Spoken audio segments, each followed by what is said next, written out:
제가 대학 졸업을 앞두고 자취하던 시절의 이야기입니다. 벌써 10년도 더 넘은 이야기를 회상하니 시간이 새삼스럽게 참 빠르다는 생각이 드는군요.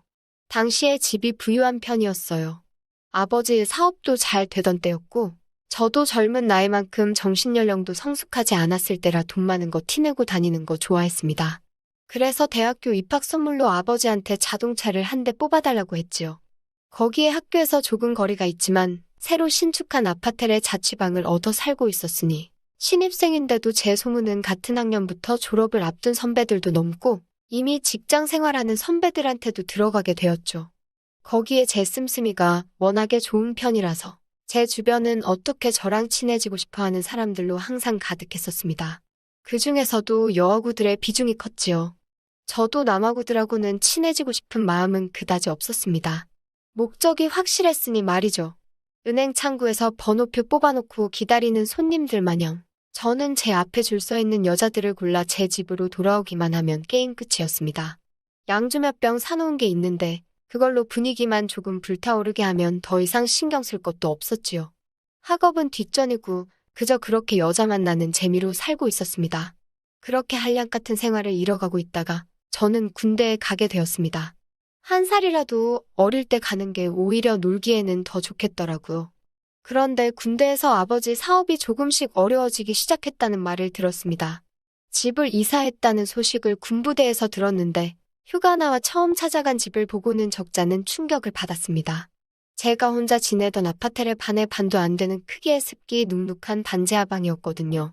처음 느낀 감정은 이런 곳에서 우리 가족들이 살 수 있을까였습니다. 당시 제가 15년 전 군부대 오래된 막사에서 생활했는데도 차라리 군대가 더 살만하다 싶었으니까요. 제 앞으로 된 원룸이며 제 보물 1호와도 같았던 자동차도 전부 처분이 돼버린 상태였습니다. 익숙하지 않은 환경에서 보낸 첫 휴가는 잊을 수가 없었습니다. 전역 후에도 여기서 계속 지내면 안 되겠다 싶어 얼마 되지도 않는 군인 월급 모으고 전역 후에도 복학은 포기하고 아르바이트 전전해가며 돈을 모았습니다. 그리고 옥탑방을 하나 구하게 되었어요. 제가 지내던 호화로운 원룸과 비교하면 천지차이지만 가족들이 지내는 반지하방보다는 훨씬 좋은 환경이었습니다. 겨울이면 차가워서 제대로 손도 대기 싫은 철제문. 요즘 시대에 어울리지 않는 열쇠로 여는 그 현관문을 봤을 땐 절망스러웠지만 적어도 반지하방을 탈출했다는 그 사실 하나만으로도 너무 만족스러웠습니다. 거기에 학교에서 거리가 조금 멀기는 했지만 그래도 학업과 아르바이트를 병행하면서 감당할 수 있는 적당한 월세 덕분에 복학도 바로 할 수 있었습니다. 그런데 학교에 복학하고 나니 처음에는 저한테 뭐 하나 얻어먹으려고 줄까지 서가며 몸도 마음도 쉽게 주던 사람들은 제가 개털이 된 걸 알고 나니 저를 아는 척도 하지 않더군요. 군복무 중에 면회도 몇 번 오고 편지도 보내오던 여자도 제가 지금 옥탑방에 살고 있다는 말에 저를 떠나갔지요. 덕분에 정신 차리고 학교 공부에 열중을 할 수 있었네요. 제가 지내던 옥탑방이 구조가 조금 특이한 편이었습니다. 집주인이 방 하나라도 더 만들어 새를 주겠다는 일념으로 옥상을 반으로 갈라 복도를 두고 마주보고 있는 앞집이 하나 더 있었습니다. 덕분에 앞집 사람과는 옥상도 같이 써야 했고 옥상으로 올라가는 비좁은 계단도 같이 공유를 해야 했지요. 항상 졸린 눈을 하고 있는 약간 마른 체형의 눈이 조금 매서운 인상의 여자가 한 명 살고 있었습니다. 밤에 일을 나가는 건지 낮에 학교 다니고 아르바이트를 마치고 오는 저와는 거의 마주치는 일이 없었습니다. 밤에는 피로에 지쳐 곧장 잠에 들었기 때문에 얇은 벽 하나만 두고 있었지만 생활소음조차 느껴본 적이 없어요. 그녀를 처음 만난 건 제가 옥탑방으로 이사를 오고 나서도 2달이라는 시간이 지나서였습니다. 그녀를 처음 마주쳤을 때 두 사람이 겨우 지나가기도 힘든 좁은 복도를 두고 살고 있는 남자가 있는데도 위험하다는 의식조차 없는 건지 아니면 저를 전혀 의식하지 않았는지 심했다 싶을 정도로 한 줌도 안 되는 복장에 제가 깜짝 놀랐습니다.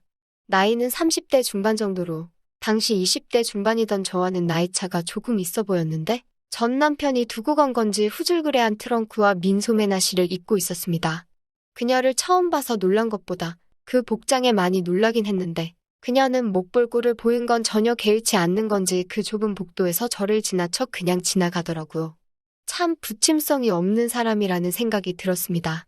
속으로 그러니까 남자가 도망가지 이런 생각을 했어요. 집주인이 저한테 미리 말해줘서 돌싱녀라는 사실을 이미 알고 있긴 했어요. 그 이야기를 해주면서도 아줌마 특유의 아침 드라마 같은 전개를 원했는지 어디 잘해보라는 듯이 제 옆구리를 쿡쿡 찌르며 둘이 좋은 일이 있으면 좋겠다는 듯 너스레를 떨었습니다.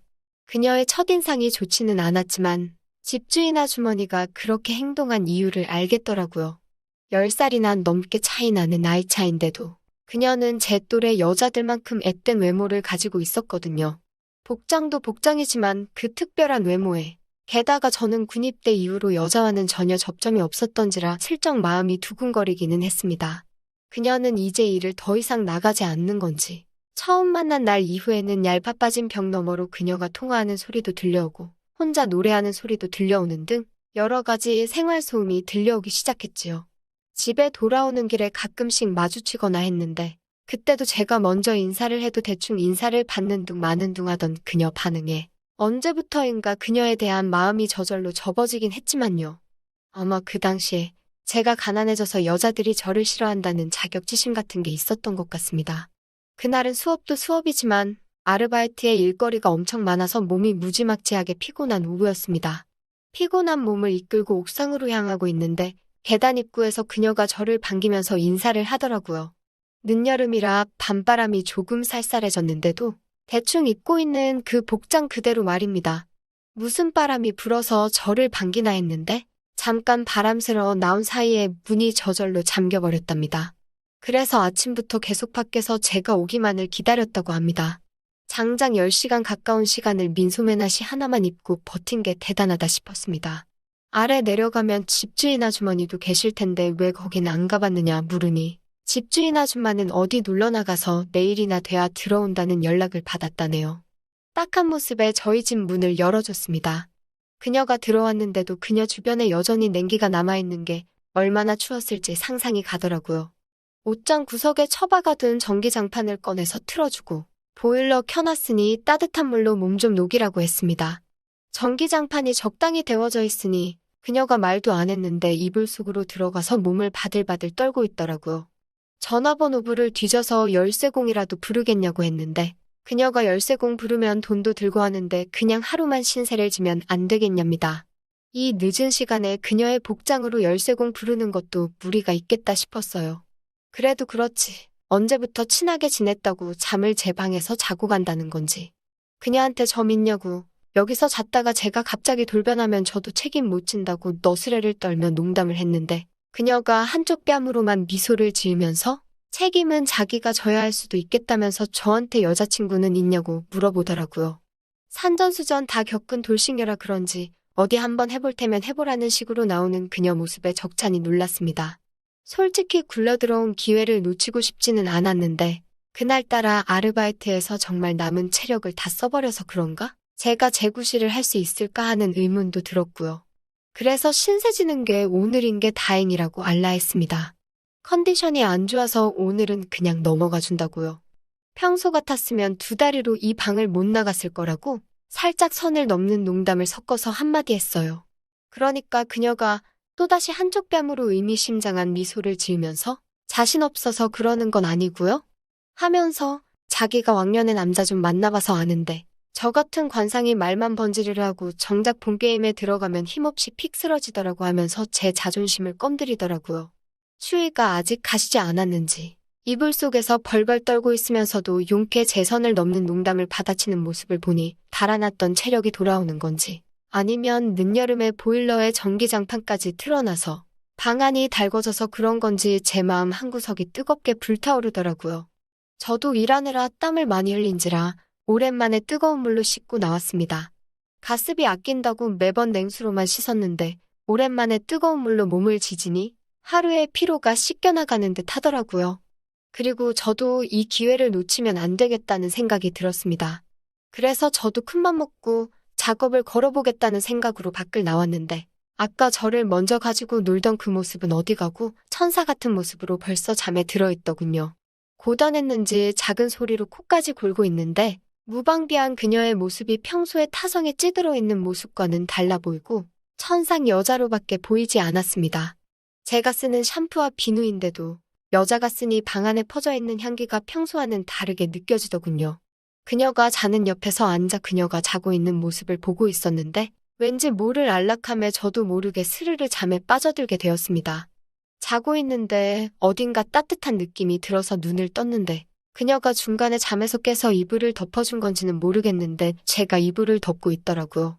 그녀는 여전히 꿈나라였지만 바로 눈앞에 잠들어 있는 그녀의 모습을 보니 정신을 차릴 수가 없었습니다. 이대로 가다간 저도 실수를 해버릴 것 같아서 살짝 몸을 틀어서 그녀와 저 사이에 틈을 만들었어요. 그런데 그녀가 자는 척을 하고 있었는지 멀어지는 저를 그대로 끌어 다시 코앞으로 다가왔습니다. 제 손을 잡은 그녀의 손은 얼음장같이 차가웠지만 그 해의 여름, 가장 더웠던 날보다 훨씬 더 많은 땀을 흘렸습니다. 그녀를 위해 켜놓은 전기장판이나 보일러 때문에 그런 건 아니었어요. 오랜만에 숙면을 취했던 것 같습니다. 해가 중천이 되었을 무렵에 잠에서 깨어났거든요. 눈을 뜨니 제 팔을 베고 잠들었던 그녀는 이미 잠에서 깨어 있었습니다. 언제 꺼내 입었는지 제 옷을 입고 있었는데 제 옷을 입고 있는 모습을 보니 그녀가 애인처럼 보이더라고요. 집주인 아주머니가 돌아오는 소리가 들렸고 집주인 아주머니한테 비상열쇠를 받으러 내려갔어요. 그런데 집주인이 비상용 열쇠가 어디 갔는지 안 보인다는 겁니다. 진작에 열쇠공을 부를 거리라고 말은 했지만 그녀는 저를 보고 미소를 짓고 있는 게 그냥 집주인 아줌마 눈치 주려고 하는 소리 같더군요. 그런데 집주인 아줌마가 난감해하면서 사실은 비용을 아낀다고 그녀 집과 제 집의 현관문이 같은 열쇠로 열린다는 사실을 말해줬습니다. 그 말을 듣자마자 옥상으로 올라갔는데 정말 집주인 말대로 문이 열리더군요. 옥탑방 공사를 할 때 비용을 아낀다고 같은 열쇠로 만들었다고 하더라고요. 그렇게 그녀의 잠긴 문이 열렸고 그 사건은 그렇게 해결되었습니다. 제 방에 그녀가 하루 지내고 갔다는 사실이 믿기지가 않더라고요. 벽 너머로 그녀의 노랫소리가 들려오는데 전날 밤까지만 해도 같이 그러고 있었다는 사실이 말입니다. 그런데 벽 너머에서 집주인 아줌마와 그녀의 목소리가 들려오더라고요. 집중해서 들으면 무슨 대화를 나누는지 다 들릴 정도로 얇아빠진 벽이라서 대화 내용을 다 들었습니다. 집주인 아줌마가 그녀에게 미안하다 사과를 하면서 집 열쇠가 같은 사실을 알았으니 불안해서 어디 살겠냐고 현관문 열쇠를 무료로 교체를 해주겠다고 하는 거예요. 집주인 입장에서는 여자 혼자 사는 집인데 옆집 사는 남자가 같은 열쇠를 쥐고 있으니 그녀가 불편해할 거라고 생각했던 거죠. 그런데 그녀의 대답은 예상 외였습니다. 그냥 저한테 말로만 열쇠를 바꿨다고 설명해주라고 바꿀 필요 없다고요. 그게 무슨 뜻인지 처음엔 이해를 못했는데 그날 저녁에 바로 알게 되었습니다. 세상 모르고 자고 있는데 누가 저를 이불 속에서 잡아 끌길래 기겁하면서 잠에서 깼더니 다른 사람이 아니라 그녀였습니다. 오히려 그녀가 자기 열쇠로 저희 집 문을 열고는 잠들어 있던 제 방에 몰래 들어온 거지요. 그렇게 매일같이 그녀와는 저희 집과 그녀의 집을 오고 가면서 매일같이 지냈습니다. 결국 집주인 아주머니가 원했던 대로 저희 둘 사이가 가까워지게 되었네요. 집이 망해 여자들이 저를 싫어할 거라는 자격지심은 그녀가 씻은 듯이 치료해줬습니다. 그녀에게 붙어있는 돌싱녀라는 꼬리표도 저한테는 아무런 문제가 되지 않았어요. 하지만 저는 그녀와 헤어질 수밖에 없었습니다. 망했던 아버지 사업이 다시 재기를 해서 사업 확장을 하면서 일손이 필요해 제가 아버지를 따라 해외에 나가야 했기 때문이지요. 그녀는 기회는 2번 오지 않는다면서 기회가 찾아오면 잡아야 한다고 제 등을 떠밀어줬습니다. 해외에서 2년 정도 지내면서 자꾸 그녀가 떠올라 그녀에게 청혼하려고 바쁜 일정에 한국으로 돌아와 옥탑방을 다시 찾았지만 그녀는 이사를 간 건지 보이지 않았습니다. 그렇게 그녀와는 영영 헤어지고 말았어요. 지금은 아버지의 사업을 제가 물려받았습니다. 하지만 제 배경을 보고 저에게 접근하는 여자가 눈에 들어오지 않고 아직도 가끔 그녀가 떠오릅니다.